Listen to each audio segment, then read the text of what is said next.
De sources internes au club, c'est l'un des projets les plus enthousiasmants des prochains mois. Le Paris Saint-Germain, contrôlé à 100% par Qatar Sport Investissement, a posé les bases d'une académie de football en Arabie Saoudite à l'automne 2017, et souhaite accroître cette implantation en bénéficiant de ses propres installations à partir de début 2019.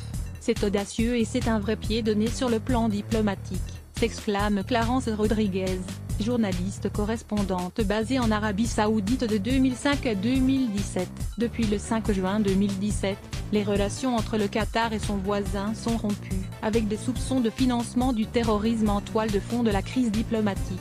Au PSG, le symbole que représente cette académie plaît. Ce dimanche, jour du sacre parisien en Ligue 1, les jeunes filles et garçons de l'école saoudienne ont foulé les terrains du Centre national du football français, à Clairefontaine, Yvelines. Invités à participer au final de l'Academy Cup, comme les autres académies internationales du club français, c'est là que nous avons rencontré Lamine Diallo, instigateur du projet parisien à Djeddah, ville située au bord de la mer Rouge, collée à la Mecque. Le Français, salarié du PSG à Dubaï pendant 4 ans, souhaite y construire un véritable cocon parisien. Son équipe, également composée de Tahar Ben Rondan, directeur technique passé notamment par le Paris FC, bénéficie des installations de l'école américaine de Djeddah, mais ambitionne donc de posséder sa propre structure. Ouvrir le foot aux filles. Nous voulons créer un réel programme sportif et éducatif, confie Lamine Diallo, avec du soutien scolaire, des cours de français. L'Arabie Saoudite est le seul pays de la région à avoir une population composée de très riches et de pauvres.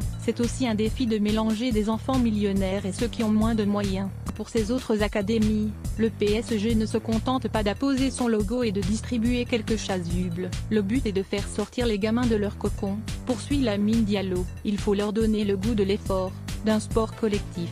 Ce n'est pas toujours simple de faire face aux réactions de certains parents, mais quand ils comprennent que c'est pour le bien des enfants, tout se passe bien.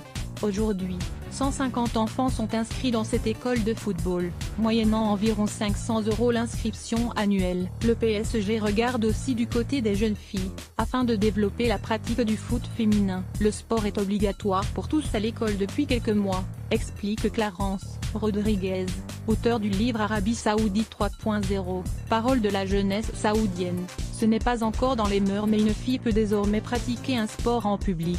Lire aussi plus grand que Mohamed Ben Salmané, le prince qui secoue l'Arabie Saoudite. Les mentalités changent, confirme Lamine Diallo. Installé sur place avec femmes et enfants, le pays s'ouvre au monde et plein de jeunes filles ont envie de jouer au football. Si le plan se déroule sans accroc, l'académie PSG s'installera dans ses propres locaux à l'hiver 2019.